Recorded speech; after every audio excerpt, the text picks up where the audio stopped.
What's up, everybody? It's your boy Greyble, and I'm here reading CreepyPastas today. Yeah, you never thought that I would be doing that, huh?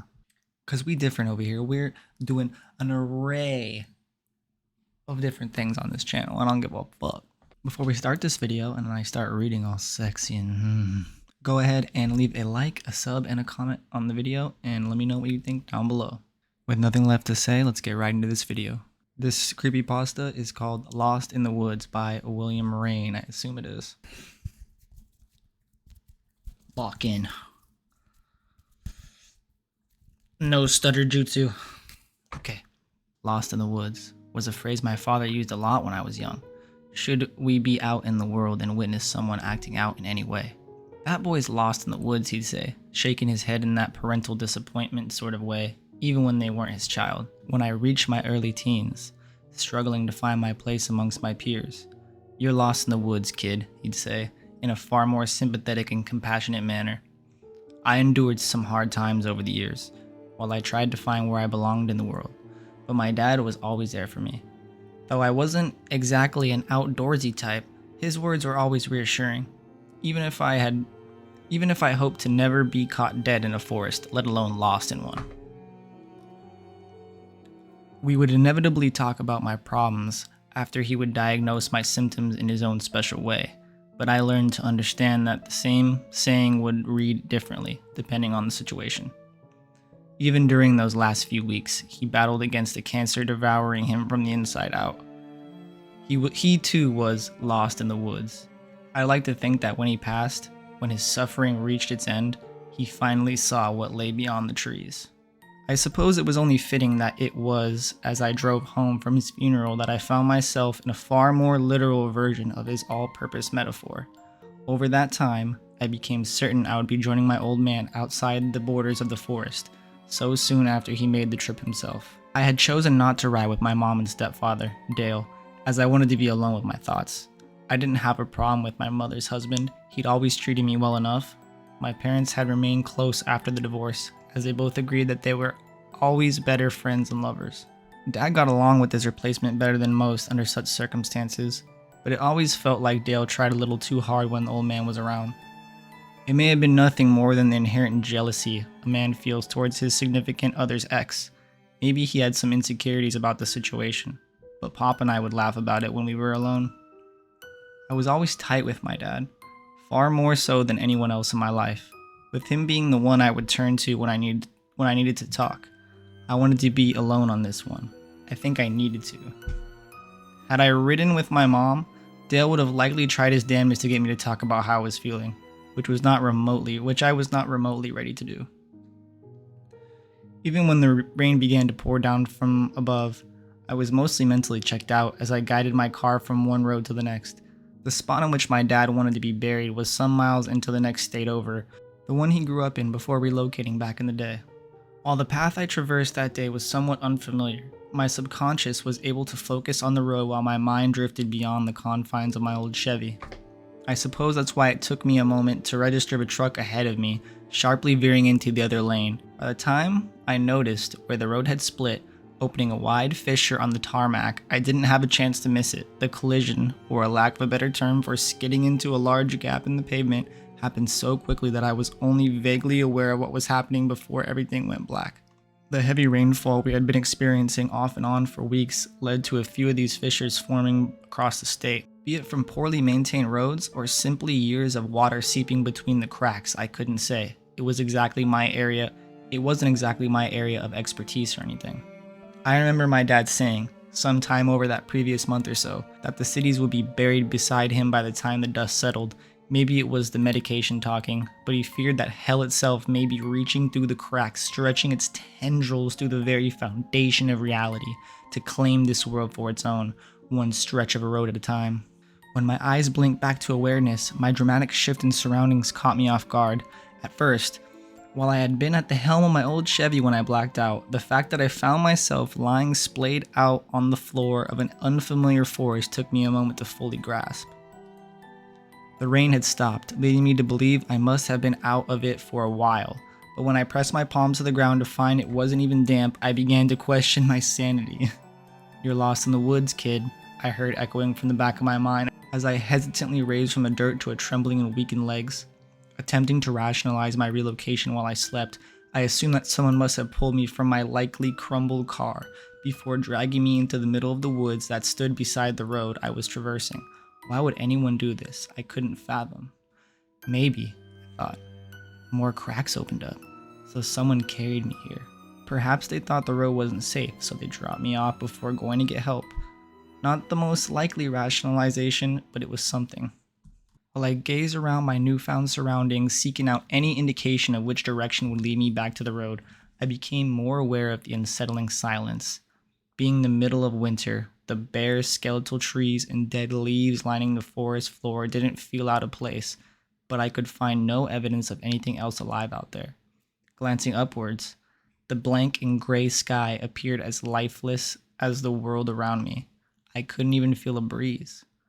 While I still wore the suit I donned for my father's funeral, one that wasn't exactly made for winter weather, it wasn't as chilly as I would have expected. It wasn't warm either, mind you, but everything else felt wrong somehow.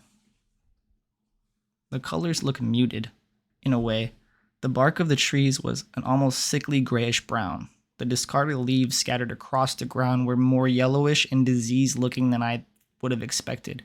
Even the drab sky felt more like a ceiling over the woods than a vast emptiness, adding a strange sense of claustrophobia to my already scattered senses. All I could hear was my heartbeat against the inner walls of my ears. The crunching beneath my feet when I finally took a step almost caused me to recoil. Being out in the wilderness, surrounded by such emptiness and quiet, was far more unsettling to me than how I ended up here in the first place. I was in a daze, while I trudged onward in no particular direction. With only more stripped down trees behind me, all I could make out in any direction. I had no way of knowing which potential path would be the right one. Regardless of my uncertainty, I knew I had to keep moving. I couldn't put my finger on it, but I had the strangest sense of urgency, assuring me that I must reach the border of this forest as quickly as possible. The scenery remained unchanging, even after walking for what felt like a few hours. At the beginning of my stroll, I'd fished my phone out of my pocket, only to see the broken screen in the absence of any backlight life behind the shattered glass. Given that the last thing I remember before waking up in this place was crashing into a damn hole in the world, it wasn't hard to accept that my device had not survived, even if my body was somehow unscathed. I have no idea how much time had passed when the humming sound began. That's about the best way I can describe it. It's a hum that started soft, growing steadily louder, as if something was approaching. Had it not been for the almost suffocating quiet of my surroundings, I likely wouldn't have ever noticed it until it engulfed me, if that indeed was its intent. For all I knew, the unsettling vibration that accompanied it was something good, something I should approach rather than run from. Ultimately, I wasted no time deliberating the options, opting to transform my stroll into an outright sprint for my life. My immediate fear was that the sound belonged to that which would send me to whatever afterlife awaited me. That, or it was something far more sinister, perhaps intent on leading me to the gates of hell itself. When a subtle mist joined the ambient and elevating hum, gently caressing the forest floor beneath my quickly tiring legs, I grew far more uncertain I had to escape whatever was happening. While I ached from head to toe, something that somewhat contradicted my theory of being absent of living flesh at the time, my frenzied thoughts were interrupted by the ground shifting to a steep downward slant. For the briefest moment, I felt weightless as my feet found nothing to land on. Slipping on the dried leaves when they finally did make contact, I was so caught off guard, having been otherwise occupied by both of my surroundings and the oncoming storm. For lack of a better term, my mind fought as much as my flailing limbs while I tumbled towards uncertainty.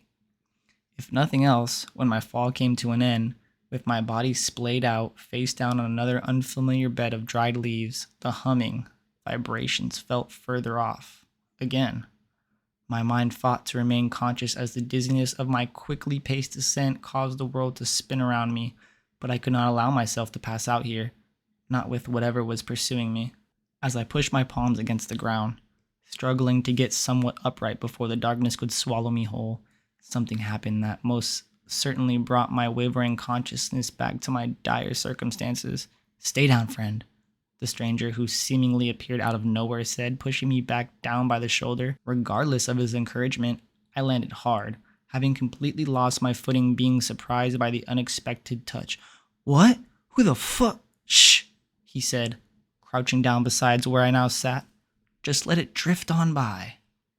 I followed his gaze, back up the steep hill that I had tumbled down, to see that dense, white fog lining the woods above like a cloud. While I had assumed the unusual mist to be something chasing after me, the full weight of that irrational thought didn't sink in until I had watched it shift directions, some 30 feet above. While it was so thick, it almost resembled an enormous, sentient cotton ball. It had ripples throughout like waves running against the direction of a stream, spiraling endlessly as it hovered in place. It was somewhat confusing to look upon, the way it jerked one way, with the bizarre rapids flowing backwards, but it was clear that some sort of consciousness guided it. After it pulled to the right and the left, swaying this way and that, it finally came to a halt, spinning around and around as though waiting for something, or someone in this case. While I didn't know whether or not I should trust my new companion, his reassuring grip on my shoulder helped more than I could understand at this time, though I hadn't looked at him yet. Just having someone by my side after hours of solitude, trudging through this seemingly never-ending forest, encouraged me to remain as still as possible. We both continued to glare upwards, even after the fog began to dissipate, before drifting back the way it came. For some minutes after its retreat, I was scared to move a muscle, even after the stranger let his grip on my shoulder slip free. "Should be okay now. For now, anyway," he said, lifting himself back up from the ground. What was that?" I asked, getting to my feet. Finally having the opportunity to take in the appearance of this man, I felt a little more at ease. Noticing the uniform he was wearing, it was similar to a police outfit, but one I recognized as more park ranger's garb. I hadn't spent a lot of time in such places over the years, but I was certain that's what it was. Plus, it fit, considering our location. He looked a little bit older than me, thin, but in decent shape. He pulled his wide-brimmed hat from his short brown hair, wiping his sweat from his brow with the back of his forearm. He had a neatly trimmed beard, a few shades darker than his hair, and stood a couple inches taller than me.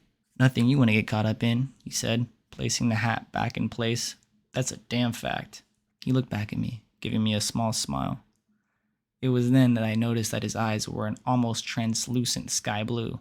Though I assumed he was likely wearing some sort of novelty contacts or something, they were still almost mesmerizing. Of course, given the fact that everything around us was so lifeless, drowned in muted, depressing colors, the stark contrast of something so lively amid everything else appearing so lifeless and cold. "Tucker," he said, holding out his hand. "Maxwell Tucker. Ranger Tuck round these parts." "Nathan Solomon. Nate," I replied, shaking his hand. "Nice to meet you, Nate. Let's get moving. Yeah?" "Yeah." The more we talked as we walked onward, continuing in the direction I was going, something I wasn't entirely sure of, considering that my tumble had potentially altered my trajectory, the more I felt comfortable with this guy. His voice had a friendly tone. There was something warm and inviting about it, like I was chatting with an old friend, rather than someone I'd only just met. He spoke of strange occurrences in these woods I had apparently been alongside when the road swallowed up my car. While I didn't want to get into strange occurrences, being that I was already freaked out by everything, I still couldn't figure out how I had ended up here, so far from my likely totaled Chevy. "Likely?" Ranger Tuck said. "It dragged you down here, deep into the heart of it. Wouldn't be the first time." "It? I mean, it who?" "Folks around here just call it the Gray. It seems to enjoy messing with folks, the ones that don't finish off right away anyway." "Wait," I said, stopping in place. So some guy screws with people, leaves them for dead, or just straight up kills them?" He just tilted his head with a shrug. "And that's okay? Like, the police won't do anything about it? You Rangers just let it continue? Some sick bastard is loose out there and you guys..." "Never said it was me, man. Never said it was a man. It ain't exactly something that fits into normal conversation, you know? Nah, friend. This ain't nothing natural. Sneaking through the cracks. Can't say what it is, but it ain't bound by our laws." "Okay," I said, attempting to push aside my disbelief for a time. Why all of this then? Why drag me, God knows how far into this damn place, only to leave me to wander around? It likes games, for whatever reason. It enjoys the hunt, the chase. We've been able to save some, but most end up the same way. Whether it does right off the bat, or after making them think they got a chance. Suppose it depends on what kind of mood it's in at the time. Could be you just got lucky. Lucky? Are you serious? I crashed my car, ended up in the middle of this dismal fucking forest, and damn near broke my legs running from a cloud, which I can't even believe I'm saying with a straight face. What the hell should I feel lucky about? You found me, he said, with a smirk and a wink. So, you ready to get out of here, or what? While I can't say this especially put me at ease, his carefree expression did make me feel better about things. Yes, it would seem I was only one of many victims to fall victim to the Grey, whatever the hell that was. But Ranger Tuck had seemingly witnessed what this thing was capable of and lived to tell the tale. I had to believe I was in good hands. I didn't speak much as we plundered onwards, but I did feel hopeful that I would see the other side of this, given that neither the accident nor the tumble down the hill left me as beaten and bruised as they could have. Maybe my wondering companion was right. Perhaps I was lucky. That's what I began to believe anyway, right before the fear took a hold of me once more. "Run," Tuck said, having noticed the approaching fog before I did. When I grew aware of that humming sound once more, my heartbeat quickened faster than my feet at first. Though we did as he demanded, both of us sprinting as hard as our legs were capable of, those smoky tendrils began to wrap around our surroundings, weaving between and around the trees on both sides. It almost felt as though it was attempting to flank us, to force us forward, rather than allowing us to veer or separate. "Don't slow down," the ranger called out, noticing the power behind the strides dwindling. I was doing everything I could to force one leg in front of the other, but when the sound of the thick bark crackling and splitting reached my ears, it took everything I had to remain upright, let alone continue charging onwards. I felt the fingers of my companion wrapping around my wrist as he pulled me alongside him. How he still had so much strength in his extremities, I have no clue, but his encouragement and support succeeded in filling me with more purpose and drive to keep charging forward, the hope of freedom. "Don't let up," he said, not so much as glancing from the path ahead. "We can make it. Just keep pushing. You can rest when we get out of here." Regardless of his determination, the sight of those wispy tentacles now weaving themselves around the trees ahead assured me that our options were running out. As the misty fingers entwined before us, sealing the path ahead shut, we both practically skidded to a halt, falling back to the forest floor. The white smog formed a dense, misty wall in a circle around where we lay, leaving only the ground and sky free of its grasp. It was over. Whatever game it had been playing had reached its conclusion. The time had come for it to claim its prize. There was nowhere to go, not unless the ranger who already saved me once had a set of wings or a fast-acting shovel he hadn't informed me about. "I'm sorry, friend," he said, glancing back at me as we lifted ourselves from the ground, preparing to meet our shared fate. As the flowing rapids within that ivory smoke continued to spiral around us, I felt my heart racing so quickly I feared I may pass out any second. While the idea of not being conscious to experience whatever was to happen next did seem an almost welcome sensation, my mind and my body were scattered to the four winds at that point. "It's not your fault, Tucker," I said, attempting to fend off the trembling in my voice. "If it wasn't for you, I'd be dead already."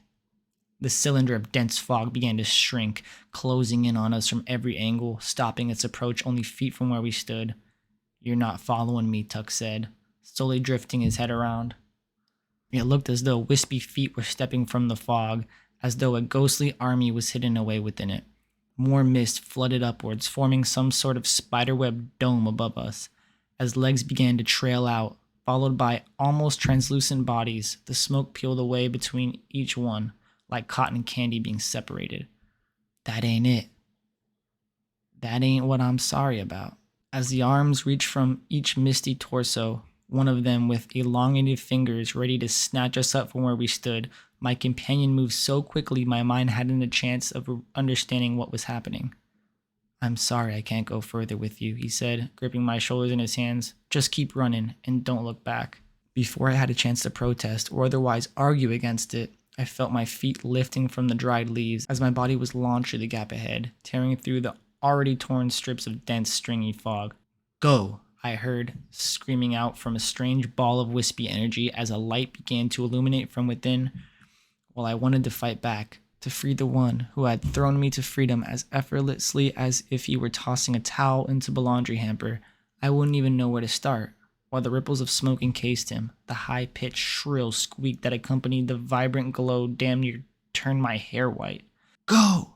His now almost tortured voice shrieked once more, sounding as though he was experiencing a pain I could barely fathom. While it was simply my desire to escape that inspired me to do so, as he commanded to get off my ass and run even harder than I had before, or just that I knew there was nothing I could do to help him, I can't say, but I was ashamed of my actions nonetheless. Not only had he saved my life twice by this point, but I had to believe that he was sacrificing himself to save me. Given the tortured howl that wailed out from behind me as I sped onwards in search of safety, I was certain this was the fate met by those poor souls who encountered the Grey.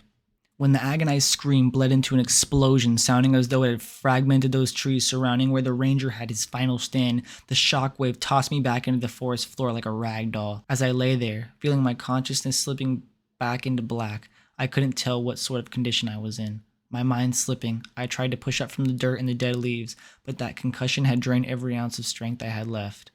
Before my eyes closed, dropping me back into almost blissful darkness, I heard a familiar voice, one that was almost surprising enough to keep me from drifting away.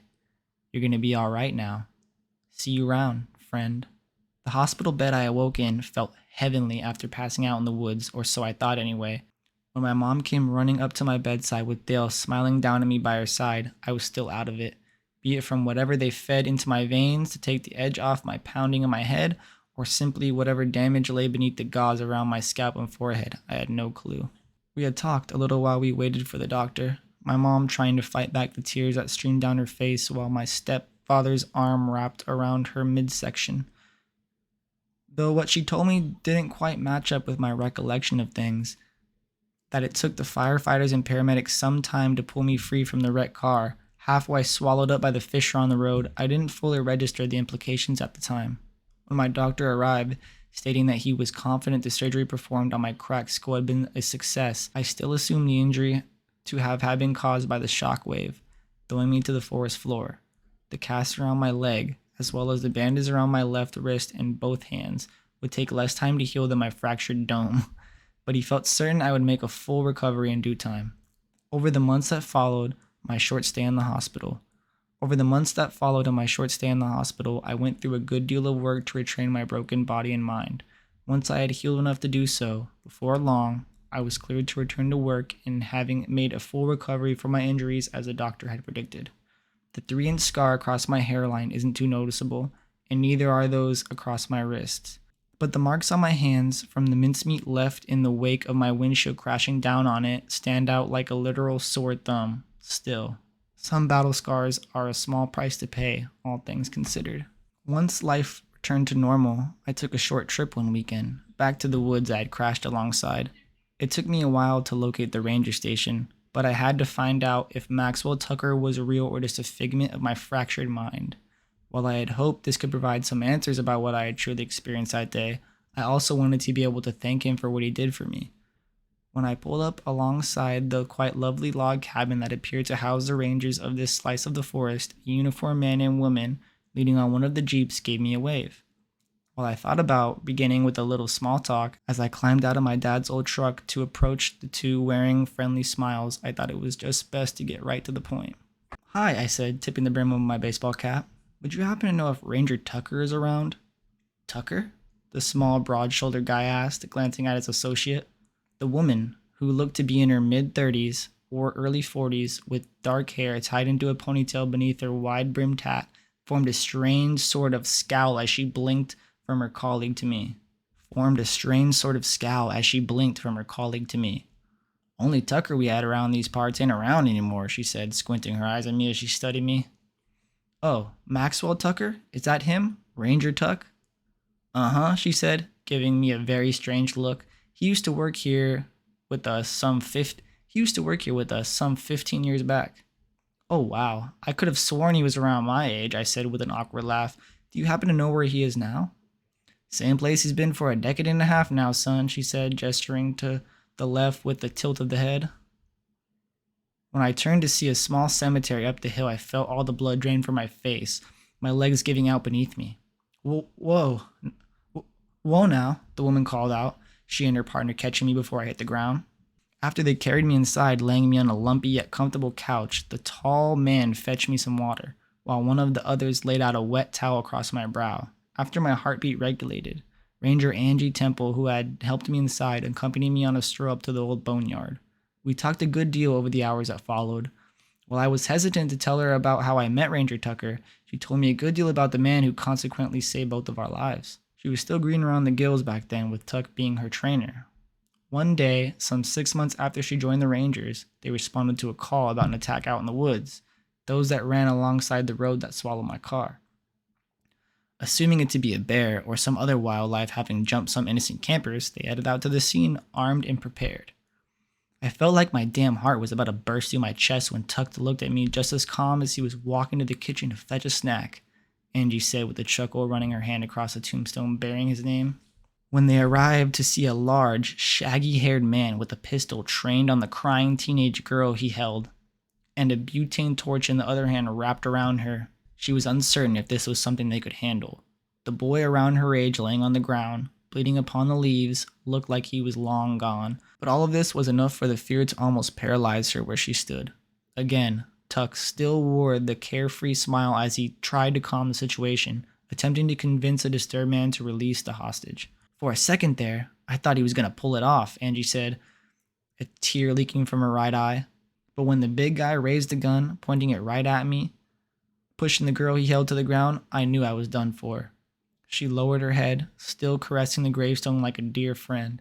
The sadness etched into her gaze almost inspired my own eyes to leak as hers did, but I tried to fight them back. As soon as he raised that pistol at me, Tuck jumped right in front of me, knocking me out of the way. How he knew he didn't have time to get a shot off before the gun on me discharged, I'll never know, but it all played out in seconds right in front of me. When the bullet dropped him on the ground beside me, I'd already fired off 3 rounds myself. At least one of the shots hit the canister the bastard held, blowing it apart and lighting him up like Joan of Arc in seconds. He still tried to fire off shots as he left. While he screamed out from the well-deserved pain, I jumped towards the girl to pull her away before she got caught up in the flames with the gunfire. But it was too late for Tuck. He was gone before he hit the grass. Damn. The man we took down that day turned out to be one foul son of a bitch. Seems he'd been killing folks for years until Tuck and I put an end to him. If nothing else, I take some solace knowing that Tuck was the last victim of Jeremiah Gray. Gray? I said, almost more to myself. Yep, she said, crouching down to wipe some dirt from the tombstone. Won't see no grave for him, though. Don't know what they did with what was left of him after the fire died down. And don't give too much of a damn neither. He took Tuck away from us, and he deserved that agonizing end. When the law arrived, all that was left was a crispy frame billowing plumes of thick white smoke. Damn. According to Stacy, the girl we saved that day, Gray had kidnapped her about a week before. He tortured her some over that time, finally setting her loose in those woods. He told her he'd let her go free if she got to safety, but if he caught up with her, he'd put her through hell. The boy bleeding on the grass was the one who called it in, having witnessed what was happening while he was taking a hike. Poor kid didn't even know what hit him when Gray got there before we did.